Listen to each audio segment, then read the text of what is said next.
आज हम देखेंगे परमेश्वर जो मूसा को 10 आज्ञा दिए थे सीनै पर्वत पे, वो आज्ञा हम देखेंगे।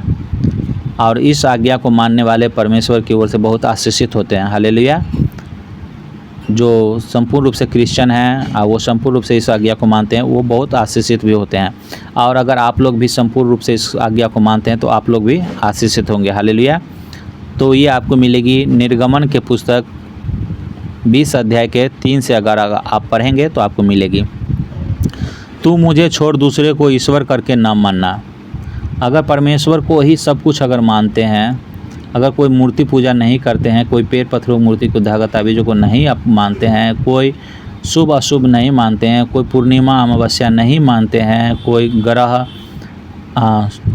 शनि तो मेष राशि तो कुछ अगर नहीं आप मानते हैं तो परमेश्वर इससे ज़्यादा प्रसन्न होते हैं। हालेलुया। अगर आप इसे मानते हैं तो परमेश्वर नहीं पसंद होते हैं। इसीलिए परमेश्वर ने कहा तू मुझे छोड़ दूसरे को ईश्वर करके न मानना। और दाऊद, अब्राहम, इसहाक, याकूब, ये लोग जो थे परमेश्वर को ही मानते थे, उसके अलावा किसी को नहीं मानते थे। इसके कारण से वो बहुत आशीषित थे। धरती पर भी बहुत सारे लोग हैं जो परमेश्वर को छोड़ के किसी को नहीं मानते हैं, वो लोग देखिए बहुत आशीषित है। हालेलुया। एग्जाम्पल में देखेंगे हम लोग अमेरिका, इजराइल, ये लोग जो है परमेश्वर को छोड़ करके अब कोई देवी देवता को नहीं मानता है, जिसके वजह से वो अधिक आशीषित है। और हमारे बहुत सारे देश में देखेंगे, हमारे इंडिया को भी ले लीजिए, तो अगर इंडिया को ले लेंगे तो देखिए कि बहुत बड़ा देश था हमारा। इंडिया में ही पाकिस्तान, अफ़गानिस्तान, नेपाल, भूटान, मलेशिया, ये सब बहुत सारे देश जो है इंडिया में ही था। लेकिन इंडिया टूट टूट के छोटा सा टुकड़ा हो गया, नहीं तो बहुत बड़ा देश हमारा था। हालेलुया। तो आप माने चाहे ना माने, अगर परमेश्वर को अगर मानते हैं कि परमेश्वर आप ही सब कुछ हैं, तो आपको बहुत फुलाएगा। और देखिए कि इजराइल छोटा सा देश है, फिर भी वो कितना सक्सेसफुल है। इतना सक्सेसफुल है कि आज हम आपके हाथ में जो मोबाइल है, हमारे आपके घर में जो टीवी है, जो कंप्यूटर है, उसका आविष्कार करने वाला अमेरिका के लोग थे। हालेलुया। क्रिश्चियन लोग ही थे। हालेलुया। आगे कहता है कि कोई मूर्ति खोद कर न बनाना। आप अपने हाथ के जो अगर कोई मूर्ति बनाते हैं, वो मूर्ति खोद करके नहीं बनाना। अगर आप बनाते तो वो श्रापित होते हैं। और यही कारण है कि आप आशीषित नहीं थे, आप बीमारी में, समस्याओं में ग्रसित थे। कोई बाँझ था तो कोई दुष्ट आत्मा से ग्रसित था, तो किसी का हस्बैंड नशे में ग्रसित था। यही श्राप है, यही रीज़न है कि वो लोग इतना समस्या में था। और आप जब यीशु मसीह के पास में आए तो आप आशीषित हुए। संपूर्ण रूप से आप विश्वास नहीं कर रहे हैं, फिर भी आप आशीषित हैं। तो संपूर्ण रूप से आप विश्वास करेंगे तो और कितना आशीषित होंगे, ये जान जाइए। तीसरा में कहता है कि अपने परमेश्वर का नाम व्यर्थ न लेना। इसका मतलब ये हुआ कि अगर आप परमेश्वर की महिमा करते हैं और परमेश्वर का नाम व्यर्थ में, जैसे कि कोई लड़की है, आप उसके बारे में कहेंगे कि प्रभु इसको हमको शादी करवा दे, तो आप गलत कर रहे हैं। आप बोलेंगे कि प्रभु ये एक्सीडेंट होकर के मर जाए, ये व्यर्थ की नाम हुआ लेना। तो ये व्यर्थ की नाम नहीं लेनी है, बल्कि भलाई के लिए अगर नाम लेते हैं और किसी को बुराई के लिए नाम नहीं लेते हैं तो परमेश्वर आपसे अति प्रसन्न होता है। ये 10 आज्ञा में से ये तीसरा आज्ञा है। चौथा आज्ञा, तो विश्राम दिन को पवित्र मानना। विश्राम दिन का मतलब चर्च जो लगता है, तो चर्च के दिन को आप चर्च को जाना अनिवार्य था पुराने नियम के अनुसार। अब आप नहीं जाएंगे तो कोई बात नहीं, लेकिन जाएंगे तो आशीष पाएंगे आप ही। हालेलुया।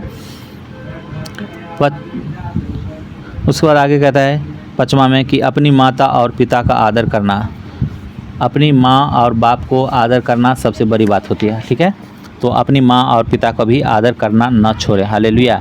अगर परमेश्वर की हर एक आज्ञा को मान रहे हैं, आप माँ बाप की अगर आदर नहीं कर रहे हैं तो आप आशीषित नहीं हो सकते हैं। इसलिए माँ बाप का भी आदर करना अनिवार्य है। हालेलुया। 6ठा वचन में कहता है कि तू खून न करना। परमेश्वर कहता है कि तू खून नहीं करना। खून क्यों नहीं करना के लिए कहता है?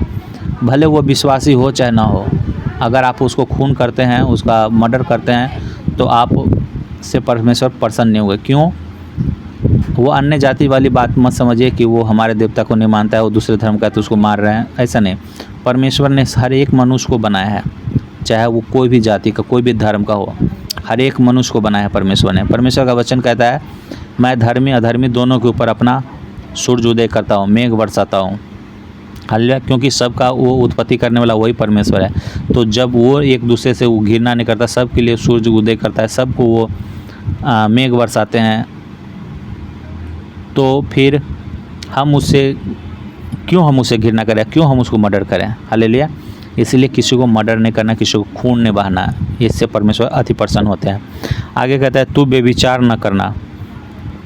अगर आप अपनी पत्नी को छोड़ करके, पति को छोड़ करके किसी के साथ अगर गलत रिलेशन बनाते हैं तो आप श्रापित होते हैं।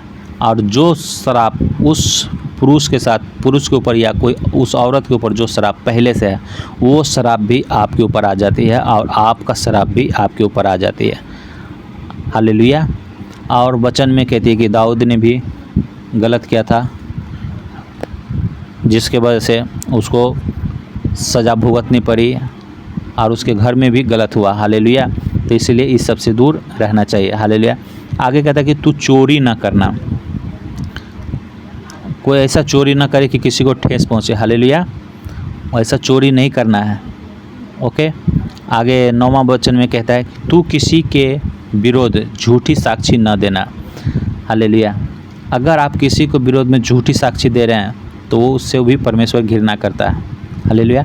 तो हम लोग झूठी गवाही ना दे किसी के विरोध में, और ताकि परमेश्वर हमसे भी अति प्रसन्न हो और परमेश्वर का आशीष हम लोग संपूर्ण रूप से पाएँ। हालेलुया। 10वां वचन में कहता है किसी वस्तु का लालच न करना। किसी वस्तु का लालच न करना। किसी का कोई सामान है उसका लालच कर रहे हैं तो वो लालच मत करो, बल्कि जो भी चीज़ चाहिए आपको परमेश्वर पिता से मांगिए, आपको वो देने को तैयार है। हालेलुया। और कोई भी चीज़ अगर आप उससे मांगे तो वो अति प्रसन्न होंगे। ओके। तो कहिए परमेश्वर कि पिता हम आपकी हर एक आज्ञा को मानने के लिए तैयार हैं। हम प्रार्थना करते पिता परमेश्वर कि हमें वो सामर्थ्य दे पिता कि आपकी हर एक आज्ञा को मैं मानूं, ताकि जिस तरह से अब्राहम, इसहाक, याकूब, दाऊद से आप अति प्रसन्न थे, उसी तरह से हमसे भी अति प्रसन्न हो और मेरे जीवन के द्वारा भी आपकी महिमा प्रशंसा बढ़ चढ़ के होने पाए। यीशु के नाम से बोलेंगे आमीन। Hallelujah. God bless you all.